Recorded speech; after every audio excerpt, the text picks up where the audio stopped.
My fiancé was about to scam me to steal everything I owned. He thought he'd trick me, but the revenge I planned was spectacular and will leave you breathless.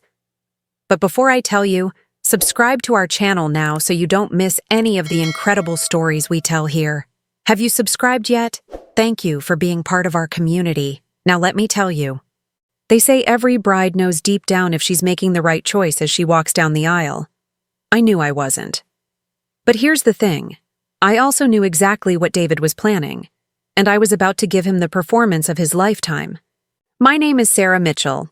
I'm 40 years old, and I'm about to tell you how I orchestrated the most expensive lesson in karma that money could buy. The white dress felt heavier than it should have, not because of the beading and silk, but because of the weight of what I was carrying.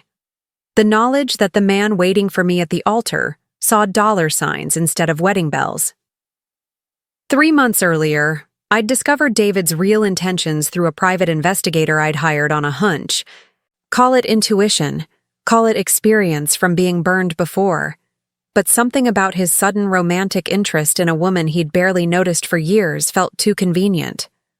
What I found out would have broken most women's hearts.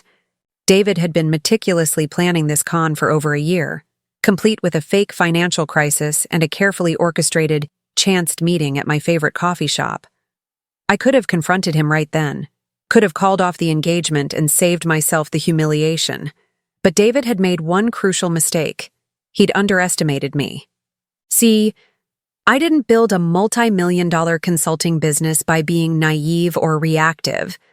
I built it by being strategic, patient, and always staying 3 steps ahead of my competition. As I stood there in that bridal suite, adjusting my veil one last time, I smiled at my reflection because I knew something David didn't. I was about to turn his elaborate con into the biggest mistake of his life. The photographer kept telling me I looked radiant. And I suppose I did. There's nothing quite like the glow of someone who's about to serve ice-cold justice. My maid of honor, Jessica, squeezed my hand and whispered that she'd never seen me look happier. If only she knew that my happiness had nothing to do with marrying David, and everything to do with the calculated demolition I was about to unleash. The ceremony was picture-perfect, exactly as David had planned it. He'd insisted on the most expensive venue, the most extravagant flowers, the most exclusive caterer, all on my dime, of course. His performance was Oscar-worthy as he recited vows about love, commitment, and building a future together. I almost believed him myself, watching him dab at his eyes when he promised to cherish me, in sickness and in health, for richer or poorer. The irony wasn't lost on me that he was banking on only the richer part of that equation. When the officiant pronounced us husband and wife, David's kiss felt different than usual, hungrier, more possessive. He thought he'd just won the lottery, that he'd successfully trapped the naive, wealthy widow who'd been mourning her first husband for too long. What he'd actually done was walk willingly into a trap I had meticulously laid since uncovering his elaborate 2-year con. The reception was everything David had dreamed of. Champagne flowing like water, a 7-course meal that cost more than most people's cars, and a guest list filled with wealthy contacts he was eager to schmooze. I watched him work the room, playing the devoted new husband while subtly inquiring about business opportunities and investment possibilities. He was good, I'll give him that. His charm was almost believable. His interest in my friends and their money almost subtle enough to pass for genuine social curiosity. But I'd been studying his patterns for months, and I could see through every calculated smile and rehearsed compliment, a chilling performance beneath the veneer of affection. The real show, however, wouldn't begin until we returned from our honeymoon. That's when David planned to start phase 2 of his operation, gradually gaining access to my accounts, my properties, and my business interests. As we danced to our song, a romantic ballad David had chosen because he knew it was expensive to have the original artist perform it live, I let myself enjoy the moment. Not because I was happy to be married to a con man, but because I was savoring the agonizing anticipation of what was to come. David whispered in my ear about how perfect everything was, how he couldn't wait to start our life together, how he'd never been happier. I whispered back that I felt the same way, and for the first time in months, I wasn't lying.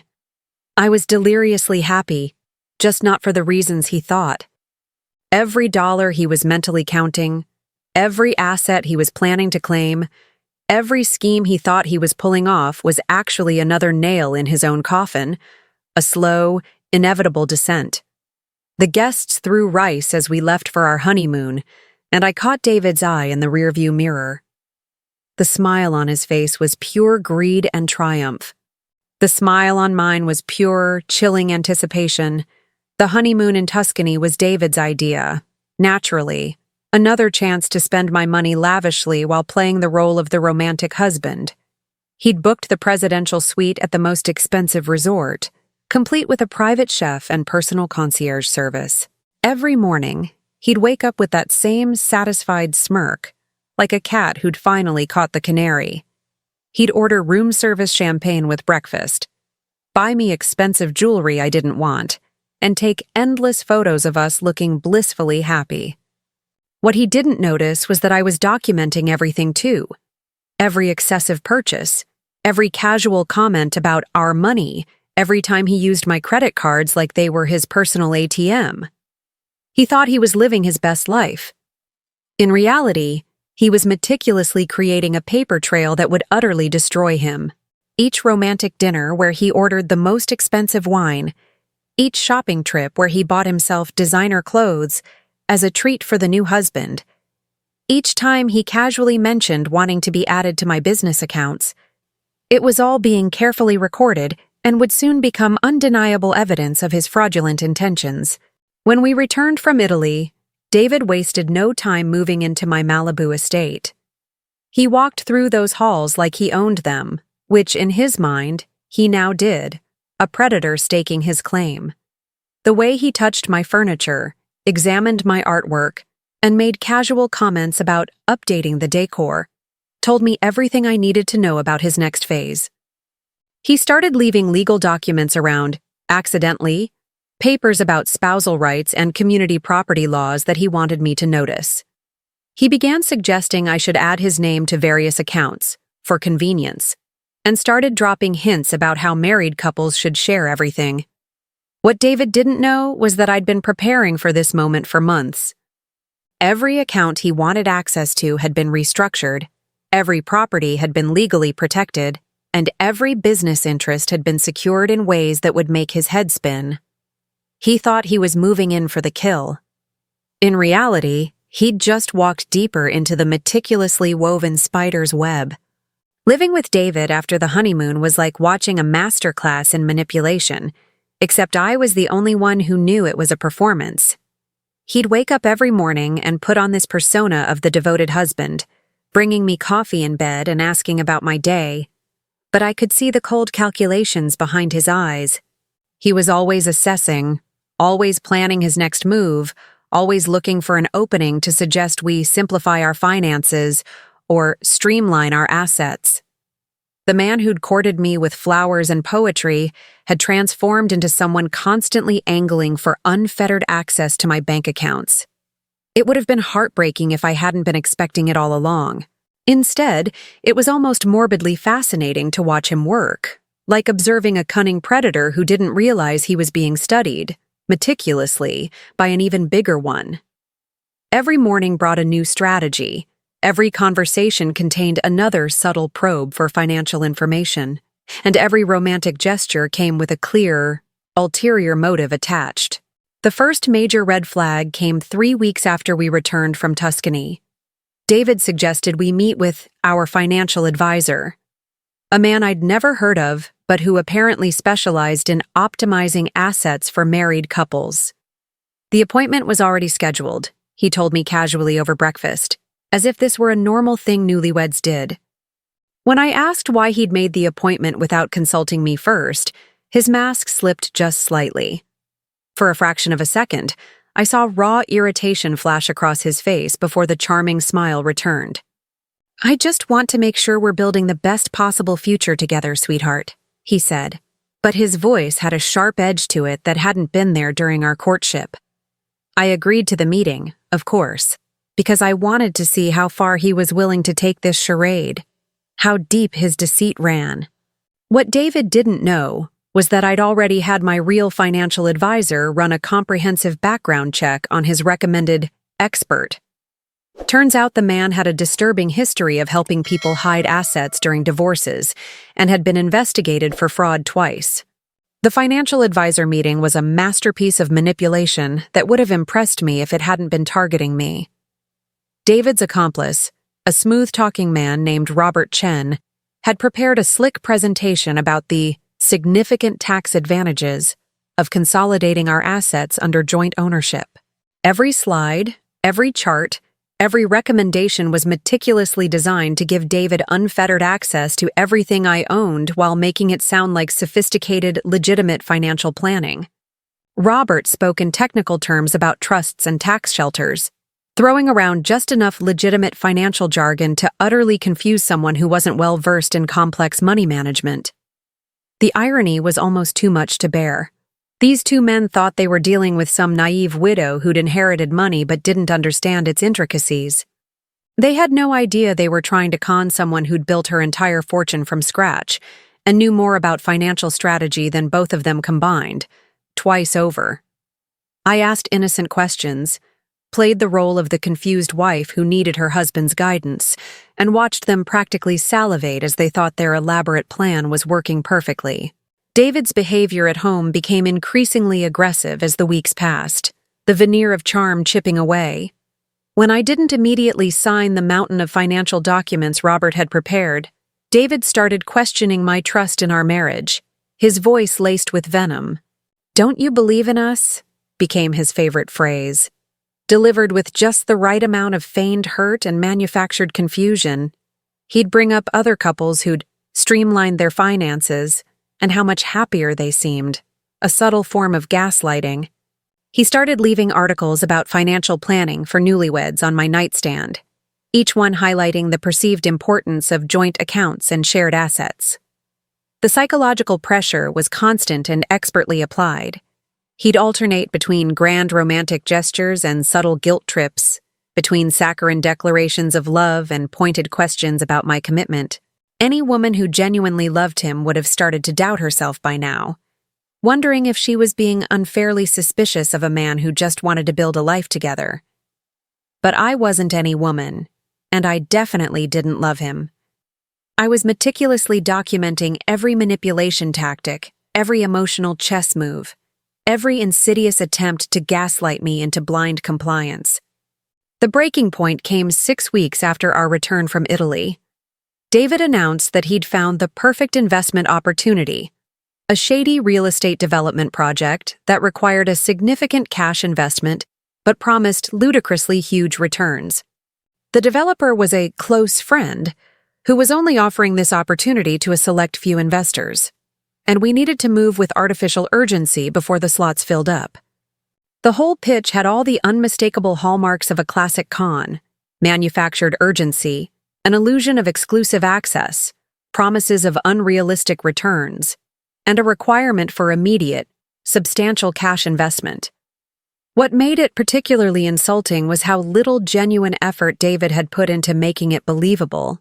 A quick 5-minute Google search revealed that the development company was incorporated just 2 months earlier and had no actual projects, no legitimate office, and absolutely no discernible business history. It was a transparent shell company designed to funnel my money directly into David's pockets. The sheer fact that he thought I'd fall for something so transparently crude told me exactly how little respect he had for my intelligence. It also told me, with chilling certainty, it was finally time to start phase 2 of my own far superior plan. That night, I confronted David about the investment opportunity in the most innocently naive way possible, feigning cautious excitement. I told him I was thrilled about the project, but wanted to have my accountant review the paperwork first, just as a matter of standard formality. The change in his demeanor was immediate and dramatically terrifying. The charming husband instantly disappeared, replaced by someone cold, calculating, and utterly unrecognizable. "You don't trust me," he hissed. And it wasn't a question. It was a venomous accusation, laced with betrayal. When I calmly explained that it was just standard practice for any large investment, he became increasingly agitated, his composure unraveling. "A real wife would trust her husband's judgment without question," he snapped, his voice sharp with frustration. "A real marriage means making decisions together, not running to accountants every time your husband finds a golden opportunity." The mask had finally slipped completely, and I was seeing the monstrous, true David for the very first time since our wedding day. This wasn't about building a future together. This was about him gaining total control of my money as quickly and effortlessly as humanly possible. The romantic, devoted husband had been a carefully constructed act, and he was clearly getting tired, exhausted, of maintaining it. The argument that followed was unlike anything we'd ever experienced during our courtship or brief marriage. David's true, repulsive personality emerged in full, horrifying force, manipulative, entitled, and surprisingly nasty, utterly devoid of charm when he didn't immediately get his way. He accused me of being controlling, of not understanding how a proper marriage was supposed to work, of holding on to my assets like some kind of miser who couldn't fully commit to her own husband. "Maybe your first husband was right to keep his money separate," he said with a cruel, mocking smile, aiming a devastating blow at my deepest wound. "Maybe you're just not capable of being a real partner." The mention of Michael, my kind, departed husband, was a low blow, designed to inflict maximum pain and devastation. Instead, it just confirmed every single suspicion I'd ever harbored about David's true, monstrous character. A man who genuinely loved me would never, ever use my sacred grief as a weapon, but a con man who was utterly frustrated that his mark wasn't cooperating. That man would say absolutely anything to regain control of the rapidly deteriorating situation. As I listened to his pathetic tirade, a strange calm settled over me. I realized I was no longer angry. I was chillingly excited. David had just given me absolutely everything I needed to justify what came next. The morning after our volatile fight, David tried to backtrack with an elaborate apology that would have won him an Emmy for Best Dramatic Performance. He showed up with a massive bouquet of roses, my favorite pastries from that expensive bakery downtown, and tears in his eyes, begging for forgiveness. "I don't know what came over me," he choked, reaching for my hands with the desperate intensity of a man who realized he'd almost blown his biggest score. "And the stress of starting our new life together, the pressure of wanting to provide for you, I guess it just overwhelmed me. You're the most important thing in my life, Sarah. I can't lose you over some stupid investment." His performance was so unnervingly convincing that for a moment, I almost felt a flicker of pity for him. Almost. But then I remembered the ice-coldness in his eyes when the mask utterly slipped, the casual cruelty in his voice when he'd ruthlessly attacked my first marriage, and I steeled myself for what needed to happen next. David thought he was manipulating me back into compliance. In reality, he was walking deeper into the meticulously prepared trap I'd been setting for months. I accepted his apology with perfectly timed tears in my eyes. Not because I was genuinely moved, but because I needed him to believe, unequivocally, that his manipulation was working. "I'm sorry too," I whispered, letting my voice tremble with just the right amount of manufactured vulnerability. "You're right about trust in marriage. Maybe I am being too cautious. It's just, after losing Michael, I get scared about taking risks." It was exactly what David desperately needed to hear. Absolute confirmation that his psychological pressure was successfully breaking down my carefully constructed defenses. I watched the profound relief flood his face, followed immediately by that predatory satisfaction he mistakenly thought he was expertly hiding. "We don't have to rush into anything," he said, his tone now overly gentle, but I could see his cunning mind already working, calculating how quickly he could get me to sign those damning documents.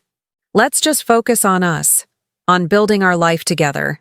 The investment opportunity can wait." Of course it could wait. Now that he thought he had me completely back under control, He could afford to be patient. What he didn't realize was that I was ruthlessly using his overconfidence against him, letting him gloat in his supposed victory while I meticulously prepared to destroy him completely and utterly. Over the next few weeks, I played the role of the gradually convinced wife to absolute perfection. I started asking David more pointed questions about his dubious financial background, his vague investment experience, his grand plans for our future, but I cleverly framed them as a loving wife genuinely trying to understand her husband better, not as someone conducting a full-scale, relentless investigation. David eagerly shared fantastical stories about his successful investments, his connections in high finance, his grand vision for how we could grow our wealth together. Every single story was a blatant lie, every connection was fabricated, and every piece of financial advice he gave me was meticulously designed to benefit him at my devastating expense. But I listened with wide-eyed admiration, asked follow-up questions that subtly fed his enormous ego, and gradually started expressing innocent interest in letting him take a more active, controlling role in managing our finances. I could see him growing more dangerously confident with each passing conversation, more absolutely certain that his elaborate con was working flawlessly, more comfortable revealing his true, sinister intentions because he was utterly convinced I was falling, hopelessly, for his superficial charm.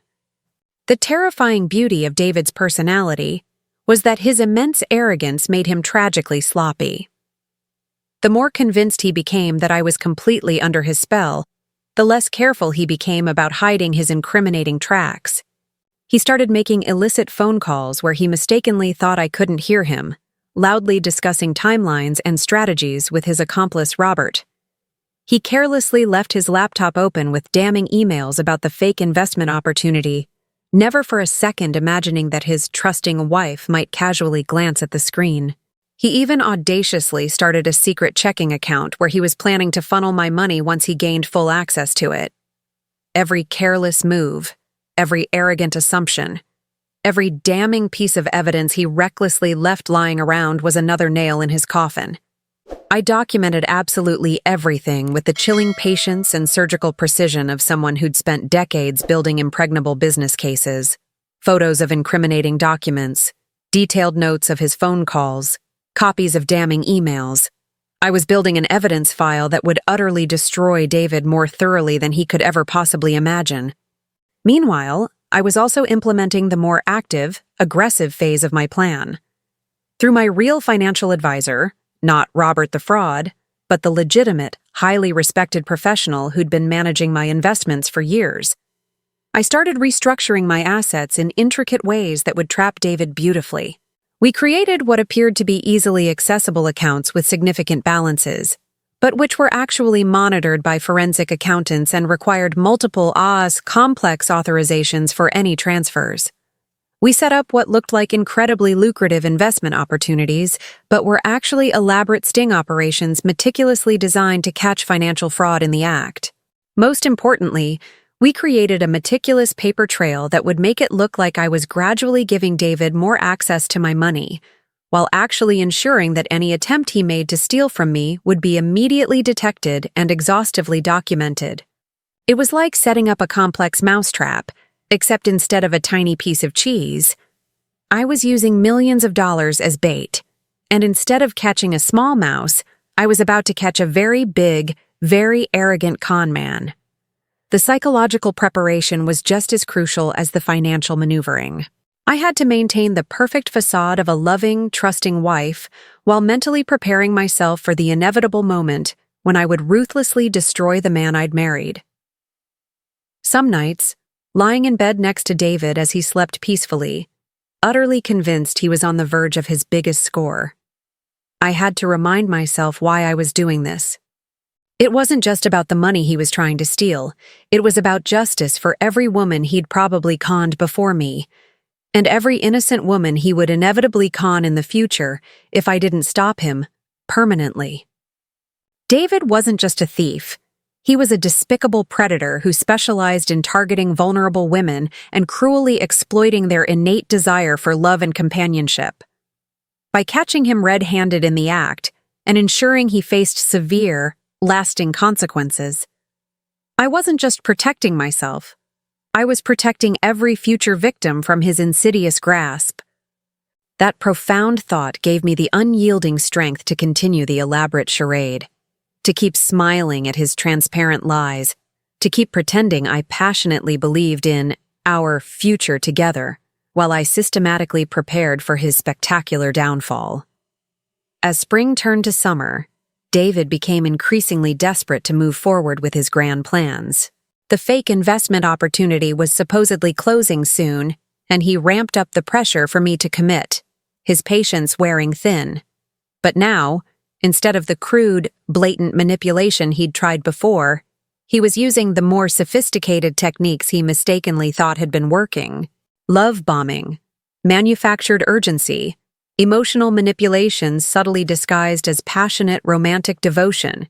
He pulled out every single trick in the con man's playbook, performing for his unwitting audience of one. "I've never felt a connection like this before," he'd whisper, his voice falsely earnest, as we danced in our living room to music he'd chosen because he knew it was outrageously expensive. "When I think about the incredible life we're going to build together, the financial freedom we're going to have, it absolutely takes my breath away." The irony was exquisite. He was describing his greedy fantasy of stealing my money as if it were our shared, beautiful dream. But I just smiled and nodded, my heart cold, and told him I was finally ready to take the next crucial step. Because I was ready, just not in the way he terrifyingly expected. The trap was finally set, the damning evidence was meticulously documented, and David was walking blindly toward his own spectacular destruction, with a smug smile on his face and dollar signs gleaming in his greedy eyes. All I had to do now was let him take the final, fatal step that would utterly destroy him completely.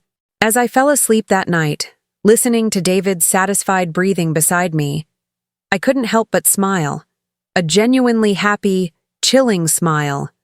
Tomorrow, everything would irrevocably change. David thought he was about to become a very rich man. In reality, he was about to discover, in the most devastating way possible, what truly happened when you tried to con someone who was infinitely better at the game than you were. The student was about to become the undisputed master, and the predator was about to become the terrified prey. Justice, as they say, was going to be deliciously, exquisitely sweet. The morning David planned to execute his final, Grand Con started like any other day in our carefully orchestrated marriage. He brought me coffee in bed with that same practiced smile, kissed my forehead with manufactured tenderness, and casually chatted about his mundane plans for the day as if he weren't about to attempt the largest, most audacious theft of his criminal career. But I could distinctly see the nervous energy thrumming beneath his calm exterior. Today was David's D-Day, the culmination of his elaborate seduction and manipulation campaign that had spanned over a year. He'd convinced me to sign preliminary paperwork for the fake investment, arranged for Robert to meet us at the bank to finalize the transfers, and even audaciously picked out a lavish restaurant for a celebration dinner afterward. In his deluded mind, by sunset he'd be millions of dollars richer and married to a woman far too naive to realize she'd been completely played. What he didn't know was that every single step of his meticulously planned scheme had been anticipated, exhaustively documented, and cunningly turned against him. Today wasn't going to be David's payday. It was going to be his swift, unyielding judgment day. The bank meeting was a masterpiece of choreographed deception that would have genuinely impressed me if it hadn't been so ruthlessly targeting me. David and Robert had clearly rehearsed their roles extensively, playing the parts of a concerned husband and a trusted, authoritative advisor, helping a wealthy but supposedly financially inexperienced woman make smart, strategic investment decisions. Robert brought official-looking documents, spoke confidently about lucrative market opportunities and risk assessments, and projected exactly the kind of unshakable authority that might convince someone who genuinely didn't know better. David played the supportive spouse perfectly, holding my hand, meticulously translating Robert's complex financial terms into simpler language, and occasionally expressing his own feigned excitement about our shared financial future. They were so arrogantly confident in their flawless performance that they never for a second noticed the real banking officials subtly positioned throughout the lobby, the discreet recording equipment expertly hidden, or the chilling fact that every single document they presented was being photographed and analyzed in real time. What they foolishly thought was their moment of triumph was actually their moment of damning, undeniable exposure. I played my role flawlessly, the trusting, somewhat overwhelmed wife who was finally ready to let her husband take complete control of the family finances. I asked all the right questions in exactly the wrong way. The kind of deceptively naive inquiries that would make experienced conmen absolutely confident their mark was hooked, line and sinker. "So this investment is completely safe?" I asked, looking innocently to David for reassurance. "And you're sure we can really afford to put this much money into just one project?" I signed document after document with slightly trembling hands, as if I were genuinely nervous about such a monumentally big financial decision, but implicitly trusted my husband's superior guidance completely. Robert and David exchanged subtle, smug glances of satisfaction with each and every signature, utterly convinced they were watching me sign away my fortune willingly, foolishly. In cold reality, I was signing authorization forms for a meticulously planned sting operation that would trap them more completely and inescapably than any legal document they could possibly have imagined. Every single signature was another unbreakable link in the heavy chain that would inexorably drag them both down. The true moment of truth came when David, his eyes gleaming with greedy triumph, attempted to authorize the actual money transfer. He'd been given limited, carefully controlled access to one of my accounts, not because I trusted him for a second, but because it was the irresistible bait in my elaborate trap. As he confidently, almost arrogantly, entered the authorization codes Robert had provided, I watched, with bated breath, his face change from triumphant glee to utter confusion to dawning, soul-crushing horror. The transfer was instantly blocked. Glaring red flags appeared on every screen, and suddenly the bank was no longer the quiet, discreet venue for their meticulously planned con. It instantly became the chaotic scene of their public arrest. Federal FBI agents seemed to materialize from nowhere, identifying themselves to a stunned roomful of witnesses as David's confident smile crumbled into sheer, abject panic. "There must be some mistake," he kept stammering, looking around desperately as if someone, anyone, might explain how his perfect foolproof plan had so spectacularly turned into an absolute nightmare. But there was no mistake. The only catastrophic error had been David's colossal assumption that he could ever possibly outsmart a woman who'd been relentlessly 3 steps ahead of him from the very, very beginning. Watching David get arrested was infinitely more satisfying than I'd anticipated. But it was also strangely anticlimactic in its swiftness. After months of painstaking preparation, after enduring his insidious manipulation and brazen lies, after carefully building the ironclad case that would utterly destroy him, the actual moment of his public downfall was almost too easy, too quick. He didn't rage or furiously fight or even try to maintain his innocence for very long. Instead, he seemed to deflate like a punctured balloon, all his once charming swagger and false confidence evaporating into thin air as the cold handcuffs clicked into place. "You knew," he whispered, his voice broken, looking at me with a defeated gaze, and it wasn't a question. It was the quiet, agonizing acknowledgement of a desperate predator who'd finally, agonizingly realized he'd been hunting something far more dangerous than himself all along. "You knew all along." I didn't deny it. In fact, I allowed myself a small, knowing smile as I confirmed his absolute worst fear. "I knew before I married you, David. I knew about the financial advisor scam, I knew about the fake investment opportunity, and I knew exactly what kind of despicable man you really are." The look of absolute, utter devastation on his face was worth every single minute of the elaborate, emotionally taxing charade I'd meticulously maintained. The aftermath moved quickly once the authorities took over. Robert tried to claim he was just a legitimate financial advisor who'd been innocently deceived by David. But the overwhelming evidence I'd helped gather proved his direct involvement in multiple fraudulent schemes spanning years. David's apartment was swiftly searched, revealing a treasure trove of incriminating evidence. Fake identification documents he'd used to open shell corporations and accounts under various aliases, detailed profiles of wealthy women he'd been systematically targeting, and financial records showing previous successful cons that had netted him millions. The real estate investment company was exposed as a complete fabrication, existing only on paper and in the smooth, deceptive presentations Robert had perfected. Most damning of all were the recorded conversations where David explicitly, sickeningly discussed his precise plan to steal my money, manipulate me into signing over assets, and then disappear once he'd gained access to everything I owned. The web of lies and fraud was so extensive that federal investigators estimated David had stolen well over $2 million from previous unsuspecting victims, none of whom had been able to definitively prove their cases until now. As I sat in the federal prosecutor's office later that afternoon, meticulously reviewing the charges that would be swiftly filed against both David and Robert, I felt a complex, almost overwhelming mix of emotions. Profound relief that the exhausting charade was finally, truly over. Immense satisfaction that justice was, unequivocally, being served. A lingering sadness that I'd had to endure such an elaborate deception just to protect myself from a man who'd brazenly claimed to love me. But mostly, I felt an overwhelming sense of pride. Proud that I'd trusted my gut instincts when something felt inherently wrong. Proud that I'd had the courage and, crucially, the resources to fight back, fiercely, against someone who deliberately tried to victimize me.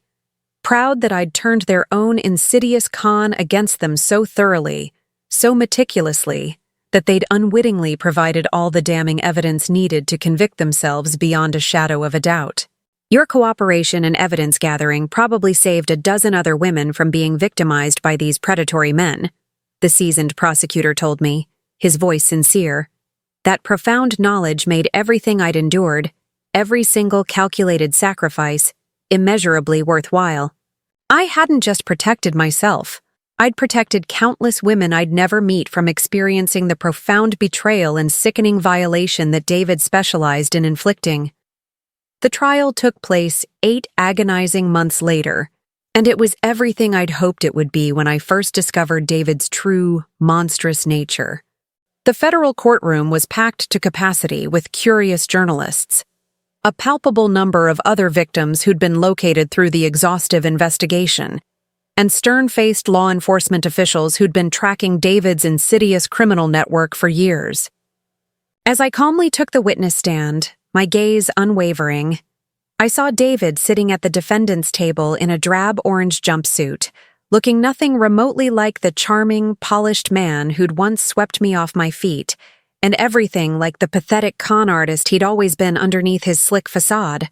His defense lawyer had futilely tried to paint me as a vindictive ex-wife seeking petty revenge, but the overwhelming, undeniable evidence was far too crushing for that desperate narrative to gain even a sliver of traction. Video recordings, meticulous financial documents, chilling recorded phone calls, and the heartbreaking testimony from a dozen other victims created an airtight case that even David's considerable, but now useless, charm couldn't possibly overcome. When I testified about the months of insidious manipulation and relentless psychological abuse, about the elaborate, calculating financial fraud scheme, and about the calculated, cold-hearted way he'd targeted me specifically because of my wealth and recent widowhood, I could visibly see the jury's disgust growing, their faces hardening with each damning revelation. The most powerful, gut-wrenching moment came when the prosecutor played the cold, clear recording of David discussing his sinister plans with Robert just days before our wedding. His voice, chillingly clear and utterly devoid of warmth, describing me as an easy mark, and callously discussing how quickly he could gain full access to my accounts after the ceremony. filled the courtroom with the kind of pure, unadulterated evil that no amount of charm or feigned innocence could ever possibly disguise. "She's perfect," David's voice echoed through the speakers, devoid of human feeling. "Rich, lonely, still grieving her dead husband. She'll do anything for someone who makes her feel loved again. Give me 6 months and I'll have access to everything." The jury's faces showed their profound revulsion, and I saw several women in the gallery quietly wipe away tears, their own pain reflected. This wasn't just about money. It was about the cruelest, most heinous kind of emotional manipulation, ruthlessly targeting someone's deepest grief and most profound loneliness for sickening financial gain. David's lawyer vehemently objected to the recording, claiming it was taken without consent, but it had been legally obtained through meticulously executed wiretaps as a crucial part of the ongoing FBI investigation. There was absolutely no escaping the damning truth of his own words. David's conviction was swift, decisive, and unanimous. The jury deliberated for less than 3 hours before finding him unequivocally guilty on all charges: wire fraud, mail fraud, money laundering, and identity theft. Robert received a similar, equally damning verdict for his integral role in the pervasive conspiracy. But for me, the real profound satisfaction came during the sentencing phase, when victim after victim bravely took the stand to describe, in harrowing detail, how David had utterly destroyed their lives. Margaret, a resilient 67-year-old widow from Phoenix who'd tragically lost her entire retirement savings. Patricia, a strong divorced mother of 3 who'd heartbreakingly borrowed against her house to fund David's fake investment opportunities. Linda, whose late husband's life insurance money had devastatingly disappeared into David's scheme just months after her profound loss. Each story was heartbreakingly unique, but they all powerfully revealed the true, horrifying scope of David's boundless cruelty. He didn't just steal money. He stole cherished hope from women who were already dealing with immense loss and debilitating loneliness. The federal judge seemed particularly moved by these compelling testimonies, and I could visibly see his anger steadily growing as the horrifying pattern of predatory behavior became chillingly clear. When it finally came time for sentencing, the judge delivered exactly the kind of unyielding justice I'd been fiercely hoping for since I first uncovered David's true, despicable nature. "Mr. Garrison," he said, looking directly into David's now hollow eyes, his voice resonating with authority. "You have committed some of the most callous, calculated, and reprehensible crimes this court has ever witnessed. You didn't just steal money, you weaponized love, trust, and profound grief to systematically victimize vulnerable women. You cynically turned their innate desire for companionship and security into a vile tool for your own personal enrichment, showing a complete, utter lack of empathy or basic human decency." The sentence was a resounding 25 years in federal prison with no possibility of parole for 12 long years, plus full restitution to all his victims. Robert received a fitting 15 years for his significant role in the pervasive conspiracy. As the gavel came down with a definitive thud, I watched David's face crumble completely, all pretense gone. The charming, arrogantly confident man who'd once convinced me to marry him was gone forever, replaced by someone who finally, agonizingly understood that actions have severe, inescapable consequences. For the very first time since I'd met him, David looked genuinely helpless and utterly broken, and I felt absolutely no sympathy for him, only a quiet, deep sense of vindication. The financial restitution process was surprisingly, profoundly satisfying. Through extensive asset forfeiture, the government swiftly seized absolutely everything David had purchased with stolen money: luxury cars, ostentatious watches, designer clothes, and even the very engagement ring he'd given me, which had been bought using another victim's life savings. But more importantly, the diligent investigation had uncovered hidden accounts and assets that allowed most of his victims to recover at least partial compensation for their devastating losses. Margaret got back enough to maintain her dignity in retirement. Patricia was able to keep her cherished house from foreclosure. Linda received crucial funds that significantly helped her children's college education. It wasn't complete justice. No amount of money could ever fully undo the deep emotional damage David had inflicted. But it was a meaningful start. For me, seeing these courageous women receive some measure of compensation was more profoundly meaningful than any personal victory could ever be. I'd transformed my own victimization into a powerful tool for helping other victims, and that profound transformation felt like the most potent, impactful response to David's insidious attempt to utterly destroy me. The aftermath changed me in subtle, yet profound ways I hadn't expected. Friends sometimes asked if I regretted marrying David, if I wished I'd exposed him before the wedding instead of going through with the elaborate, risky sting operation. But I never, not for a second, doubted my choice.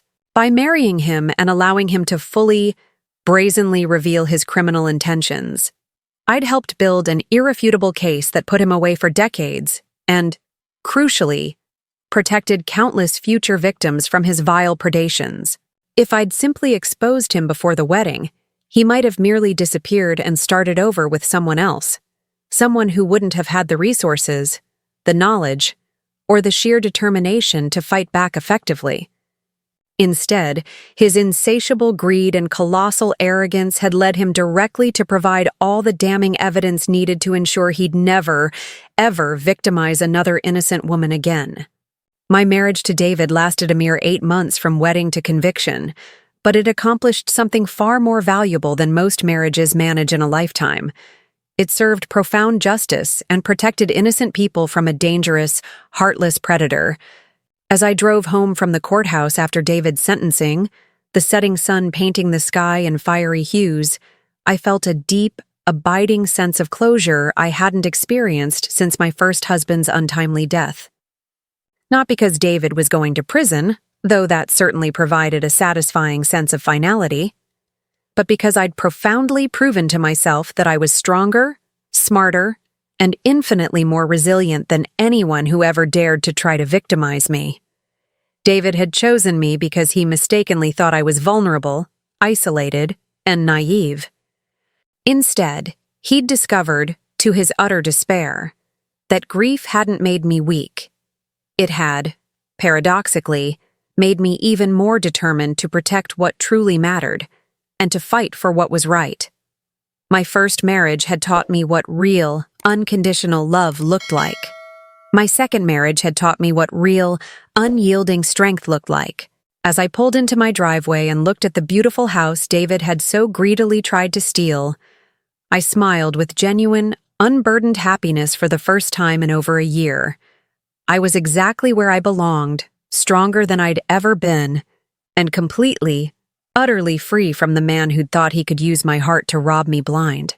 Justice, as it turned out, was even sweeter, infinitely more fulfilling than revenge could ever be.